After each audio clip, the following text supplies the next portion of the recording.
नमस्कार मित्रों, हमारी पुरानी पीढ़ी के लोग अपने जीवन में 100 दीपावली देख पाते थे, अर्थात 100 साल तक जी लेते थे। लेकिन आज के जमाने में 60 या 70 साल का जीवन भी अधिक माना जाता है, और उसमें भी जो लोग अच्छे होते हैं तो और भी कम उम्र में ही इस दुनिया को छोड़कर मृत्यु को प्राप्त कर लेते हैं। आपने लोगों को कहते सुना होगा कि भगवान अच्छे लोगों को जल्दी बुला लेते हैं, लेकिन क्या आपको पता है कि ऐसा क्यों होता है? क्यों दूसरों का भला करने वाले और अच्छे लोग बुरे और दुष्ट लोगों की तुलना में जल्दी मृत्यु को प्राप्त करते हैं? आपने लोगों को यह भी कहते सुना होगा कि इस भले इंसान को इतनी जल्दी मौत क्यों आ गई और वह दुष्ट पापी अभी तक मरता क्यों नहीं है। क्या सच में ऐसा होता है? क्या सच में इसका कोई कारण है? अनेक ग्रंथों में इसके बारे में बताया गया है। तो दोस्तों, जानने से पहले मैं आपसे रिक्वेस्ट करूंगी कि अगर आपने अभी तक हमारे चैनल को सब्सक्राइब नहीं किया है तो प्लीज हमारे चैनल को सब्सक्राइब कर बेल आइकन को प्रेस कर लें, ताकि आने वाली वीडियो का नोटिफिकेशन सबसे पहले आपको मिल सके।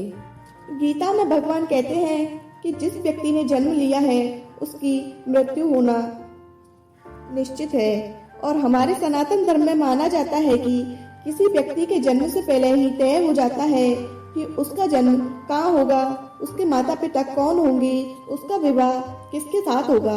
यहाँ तक कि ये भी तय हो जाता है कि उसकी मृत्यु कहाँ होगी और कब होगी। सभी धर्मों में मृत्यु को एक अटल सत्य माना गया है, और जिसने जन्म लिया है उसे एक ना एक दिन मरना ही पड़ता है। किसी का जीवन या मृत्यु भगवान के हाथों में होता है। आपने सुना होगा कि जितनी चाबी भरी राम ने उतना चले खिलौना। हम वो खिलौना है जिसकी चाबी भगवान के हाथ में होती है, और सभी चीज उनकी इच्छा से ही होती है।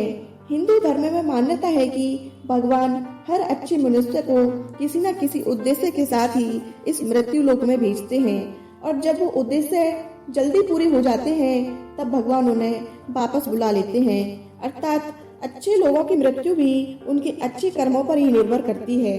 कलयुग के लक्षण में भी बताया गया है कि इस युग में पापी अधिक वर्ष जिएंगे और पुण्य आत्मा जल्दी इस लोक को त्याग कर देंगी। इसके अलावा आपको यह भी बता दूं कि जो लोग ये कहते हैं कि मरने के बाद इंसान खाली हाथ जाता है, उन्हें ये जान लेना चाहिए कि 3 चीजें ऐसी हैं जो मरने के बाद भी उसके साथ जाती हैं।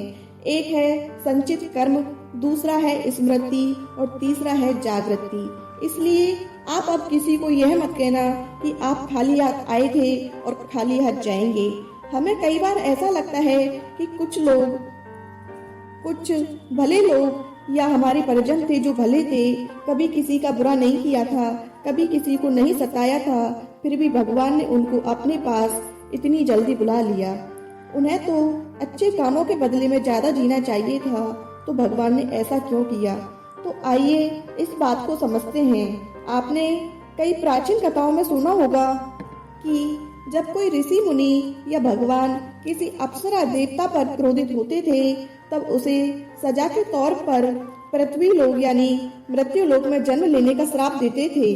ये पृथ्वी लोक दूसरे लोगों की तुलना में ऐसी भयानक और दुखदायक जगह है जहाँ सजा के तौर पर देवताओं और अप्सराओं को भेजा जाता था, और सजा मिलने पर वो देवता और अप्सरा गिड़गिड़ाते थे कि हे प्रभु, हमसे गलती हो गई, हमें माफ करें और हमारी सजा कम करें। यह मृत्यु लोक समस्त ब्रह्मांड में ना तो अच्छी जगह है और ना ही बुरी जगह है। आप इसे कर्म भूमि कह सकते हैं, और कर्मों के हिसाब से ही आपकी आगे की यात्रा तय होगी। जब हम जन्म लेकर यहाँ आते हैं तो हमें इस मृत्यु लोक की माया जाल और मोह माया घेर लेती है, और हम यहाँ मृत्यु लोक अच्छा लगने लगता है। हमें इस मृत्यु लोक और यहाँ रहने वाले लोगों से मोह हो जाता है। हम इस मृत्यु लोक को छोड़कर नहीं जाना चाहते हैं, और हमारा कोई साथी इस लोक को छोड़कर चला जाता है तो हमें दुख होता है। जब किसी इंसान की मौत होती है तो वह जीवात्मा यमराज के वहाँ जाती है, और वहाँ उसके कर्मों का लेखा जोखा होता है। उसमें देखा जाता है कि कर्म किए हैं या बुरे कर्म किए हैं, अच्छे कर्म किए हैं या बुरे कर्म किए हैं। अगर किसी जीवात्मा ने मृत्यु लेख में बहुत बुरे कर्म किए हैं, बहुत ज्यादा लोगों को सताया है, लूटा है, दुख पहुंचाया है, तो उसे दूसरे जन्म में उन सभी के साथ हिसाब चुकता करना पड़ता है और उसी कारण उस जीवात्मा को लंबा जीवन काल मिलता है। यदि जीवात्मा ने अच्छे कर्म किए हैं तो उसे अगले जन्म में कम सांसें दी जाती हैं। कई लोग कहते हैं कि अच्छे काम करने वालों को लंबा जीवन देना चाहिए और बुरे काम करने वालों को कम जीवन देना चाहिए, लेकिन भगवान ने जो व्यवस्था बनाई है वह सही और उत्तम बनाई है, क्योंकि इस मृत्यु लोक में रहना और जीवन व्यतीत करना हमारा लक्ष्य नहीं है। हम जीव आत्माओं का अंतिम लक्ष्य है तो परम पवित्र बनकर मोक्ष प्राप्त करना है और परमेश्वर का सानिध्य प्राप्त करना है। हर एक जन के साथ हमें अवसर मिलता है कि हम अपनी चेतना के स्तर को अच्छे काम करके ऊपर उठाएं, क्योंकि हम बुरे काम करते हैं तो हमारी चेतना का स्तर नीचे गिरता है और हमें हजारों और कई बार तो करोड़ों साल तक इस मृत्यु लोक में दुखों को झेलना पड़ता है। कहा जाता है कि एक जीवात्मा को 84 लाख बार इस संसार सागर के चक्कर काटने पड़ते हैं, तब जाकर उसे मोक्ष मिलता है। लेकिन जो जीवात्मा अच्छे होते हैं, भले काम करते हैं, वह जीवात्मा जल्द से जल्द शुद्धता प्राप्त कर ले और कुछ ही जन्मों के बाद मोक्ष प्राप्त कर लेते हैं। इसलिए परमात्मा ने उनका जीवन काल कम रखा है ताकि वह जीवात्मा इस मृत्यु लोक के कष्टों को कम सहन करे और परम धाम में जाकर परम शांति और परम आनंद को प्राप्त करे। और जिस आत्मा ने मृत्यु लोक में बुरे काम किए हैं उसे इस मृत्यु लोक की यातनाओं को ज्यादा देर तक सहन करना पड़ता है और कई हजारों लाखों जन्म के बाद ही उसकी आत्मा पवित्र होती है, तब जाकर उसे परम धाम की प्राप्ति होती है। दूसरी बात यह है कि हमारा इस मृत्यु लोक में जन्म किसी न किसी उद्देश्य से होता है और जब वह उद्देश्य पूरा हो जाता है तो भगवान हमें वापस बुला लेते हैं। ऐसा ही नहीं है कि सभी लंबा जीवन जीने वाले लोग पूर्व जन्म में उन्होंने बुरे कर्म किए हों, लेकिन वह अभी भी जीवित हैं, तो इसका मतलब यह नहीं है कि उनके जीवन का उद्देश्य अभी तक पूरा नहीं हुआ है। मित्रों, आप समझ गए होंगे कि अच्छे लोगों की मृत्यु जल्दी क्यों हो जाती है। तो हमारे भी प्रियजन थे और जिनकी मृत्यु जल्दी हो गई थी वो एक पवित्र आत्मा थे और जितने दिनों तक हमें उनका सानिध्य प्राप्त हुआ वह हमारा सौभाग्य था।